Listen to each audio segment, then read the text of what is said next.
Hi friends, ఈరోజు మనము నెయ్యి ఈజీగా ఎలా తయారు చేసుకోవాలనేది తెలుసుకుందాం. నేనైతే ఫస్ట్ పాల మీద మీగడంతా తీసుకొని ఒక 1 వీక్ వరకు ఫ్రిడ్జ్లో స్టోర్ చేసుకున్నానండి. దాన్ని ఈరోజు తీసుకొచ్చి నెయ్యి ప్రిపేర్ చేద్దామని అనుకొని ఈ విధంగా తపాల్లో వేసి కవ్వంతో బాగా కలుపుకునేసరికి మిక్సీలో కూడా మనం వేసుకోవచ్చు దీన్ని. అయితే మిక్సీ అంతా కడగడం చాలా ప్రాబ్లం అవుతుంది, చాలా టైం టేకన్.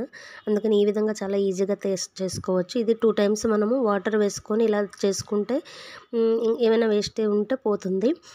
చాలా నీట్గా, చాలా స్మెల్ బాగా వస్తుందండి. ఈ విధంగా అయిపోయిన తర్వాత వెన్నంతా తీసుకొని పొయ్యి మీద పెట్టుకోవాలి. నేను ఈ గిన్నె ఎందుకు పెట్టుకున్నానంటే ఇదైతే అడుగు అంటకుండా చక్కగా వస్తుందండి, మొత్తం అంతా బాగా కాస్తుంది. అందుకని ఈ గిన్నె పెట్టుకున్నాను.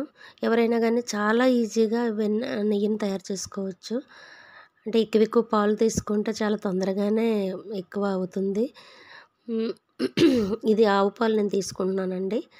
ఆవు పాలతో నెయ్యి తయారు చేస్తున్నాను. ఈ విధంగా అయిన తర్వాత అది యెల్లోయిష్లో ఉంది కండి, అదంతా కూడా ఈ విధంగా రెడ్డిష్లోకి రావాలి. అది ఏమాత్రం యెల్లోయిష్ ఉండిపోయినా కూడా స్మెల్ ఎక్కువ రోజులు నిల్వ ఉండదండి. ఈ విధంగా రెడ్డిష్లో వస్తేనే నిల్వ ఉంటుంది.